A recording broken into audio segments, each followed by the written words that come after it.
বাপ্পাকে বলো এই গাড়িটাতে মানাচ্ছে না এই ড্রেসে। বাপ্পাকে বলো এই ড্রেসে এই গাড়িটায় মানাচ্ছে না, কেটিএম দরকার। ও 250 নেবে, 250। একটু বাপ্পাদাকে নিয়ে একটু মজা করার জন্য আবার সব দাঁড়া। বাপ্পাদাকে একটুখানি বলা হচ্ছে যে স্কুটি নিয়ে হবে না, আবার কেটিএমটা কিনতে হবে। ওই যে পুষ্পেন্দু ওকে বোঝাচ্ছে, আমি লুকিং গ্লাসে দেখছি, আমি জাস্ট বলে চলে আসলাম। বাহ, क्या सीन है। রাস্তাটা আরেকটু ভালো হলে না জমে যেত।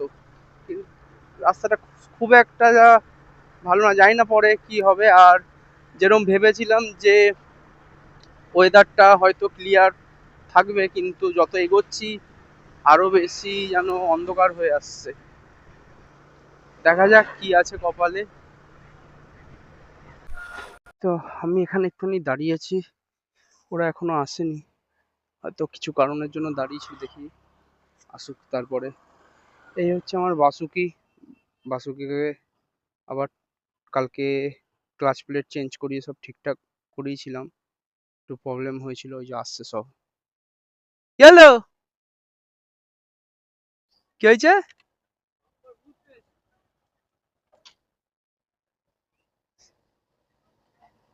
করেছো? হালকা হয়েছো? হালকা হয়েছো? কত? চায়ের দোকানে দাঁড়াবি, চা খাবো। হ্যাঁ, আরো চ, একটু এগিয়ে গিয়ে চা খাবো। চলো। হ্যাঁ হ্যাঁ, চাপাডাঙ্গাটা ক্রস করে তারপরে চা নয়তো খাবো। চলো, এগো এগো এগো।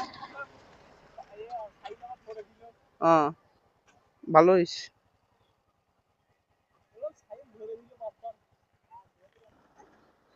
তোরা এগিয়ে গেছে, এবার আমিও এগোই। ওদিকে অবস্থা কিন্তু, মেঘের অবস্থা খুব একটা ভালো না, পুরো ওদিকটা অন্ধকার করে আসছে। জানি না কি হবে সামনে, দেখা যাক। চলো।